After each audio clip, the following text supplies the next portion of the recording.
कुशलता की प्रार्थना करूं?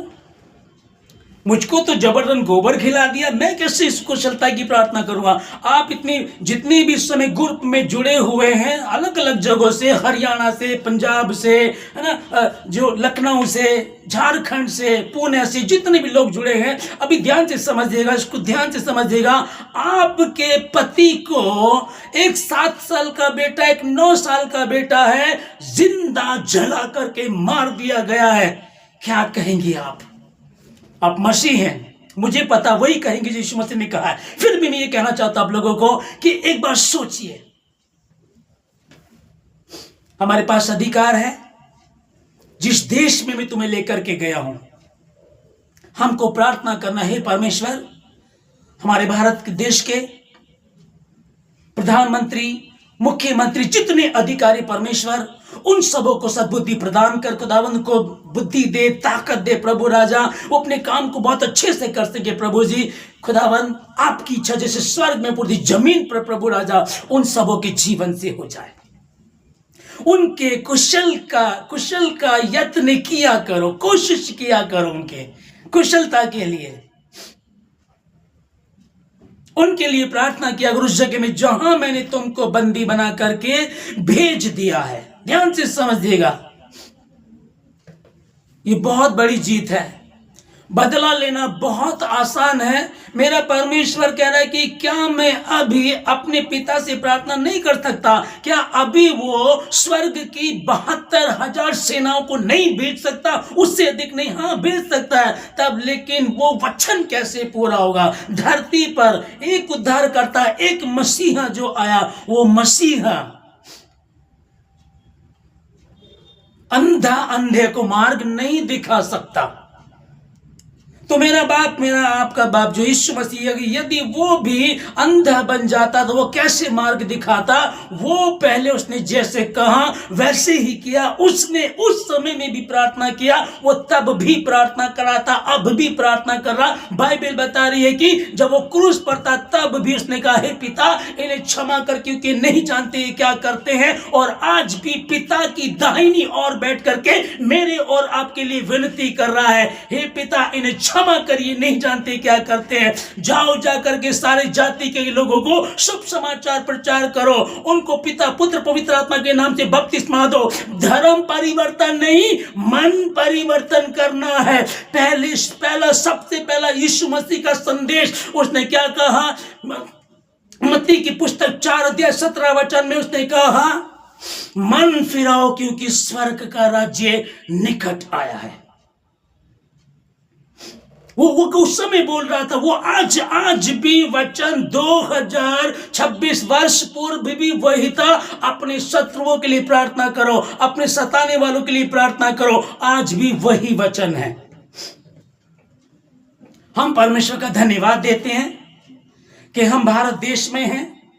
चंद लोग ऐसे हो सकते हैं जो गुमराह कर रहे हैं, कुछ लोग ऐसे हैं जो चिढ़ के कारण ऐसा कर रहे हैं। सारे लोग ऐसे नहीं हैं, वही थोड़े से लोग हैं, और उन थोड़े से लोगों के लिए भी हमको धन्यवाद देना है परमेश्वर का।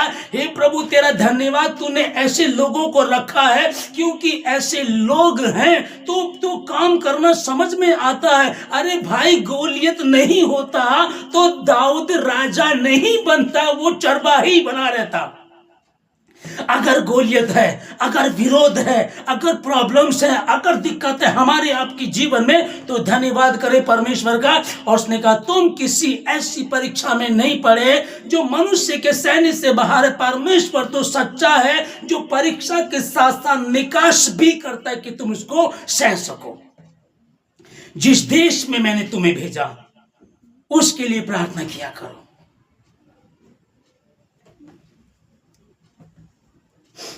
हम भारतीयों का सबसे बड़ा हथियार, पहले तो मसीहियों का सबसे बड़ा हथियार हमारा ये पवित्र शास्त्र बाइबल है। और भारत में जब हम रहते हैं तो जो भारतीय संविधान है वो सबसे बड़ा हथियार है। ध्यान दीजिएगा, सबसे पहले परमेश्वर का वचन हमारे लिए, फिर दूसरे नंबर पर जो इंडियन कॉन्स्टिट्यूशन है, जो भारतीय संविधान है, फिर दूसरे नंबर पे वो है, ओके, जहां हम रहते हैं उसके लिए प्रार्थना करें ताकि परमेश्वर संभाले, आशीषित करे। और दो लोगों को मैं आप लोगों को मैसेज बता ही रहा था कि एक तो जो स्त्रियों को पढ़ने लिखने का अधिकार नहीं था, चाहे वो किसी भी धर्म जाति की क्यों ना हो, उनको पढ़ने का अधिकार नहीं था। ये अधिकार कहां से मिला? उसी भारतीय संविधान से। दूसरे, एससी जाति, छोटी जाति के लोगों को नहीं पढ़ने का अधिकार नहीं था, उनको भी मिला। ये इक्वल, एक समान कब हुआ? जब भारतीय संविधान लागू हुआ। मैं परमेश्वर का धन्यवाद देता हूं सारी बातों के लिए।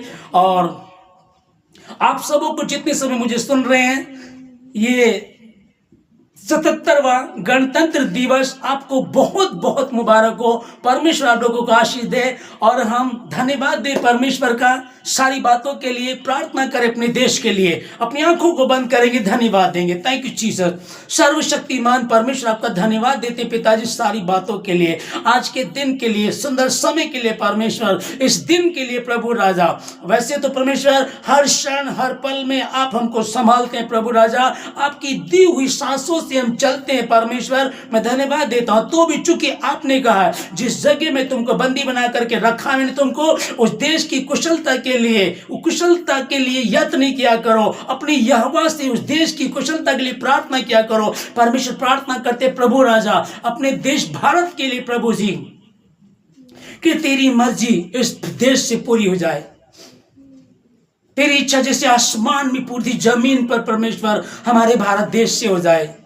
हर एक मसीह के साथ हो, जितने भी किसी भी धर्म, क्षेत्र, कुल, भाषा के लोग हैं परमेश्वर, उन सबों के साथ हो परमेश्वर। जितने भी परमेश्वर है, वो आदिवासी हैं, पिछड़ी जाति के लोग हैं, वो किसी जंगल में रहते हैं, टापू पे रहते हैं खुदावन, उन सबों के लिए प्रार्थना करते प्रभु राजा। उन सबों को अपने हाथों में ले प्रभु जी, आपकी महिमा हो, आपकी इच्छा जैसे आसमान में पूरी जमीन पर हो जाए प्रभु राजा। हर एक व्यक्ति परमेश्वर पवित्र हो जाए, ईमानदार बन जाए, हर एक व्यक्ति सत्य को जाने, स्वतंत्र हो जाए। आपके वचन में हम पढ़ते हैं, यदि पुत्र तुम्हें स्वतंत्र करेगा तो सचमुच तुम स्वतंत्र हो जाओगे। पिताजी, आप स्वतंत्र करना चाहते हैं, लेकिन आपने स्वयं की इच्छा दी है, इसीलिए हम परमेश्वर लोगों को सब समाचार बताते उनको प्रार्थना कर रहे हैं परमेश्वर, होने पाए प्रभु तेरा राज्य आए, तेरी महिमा हो परमेश्वर।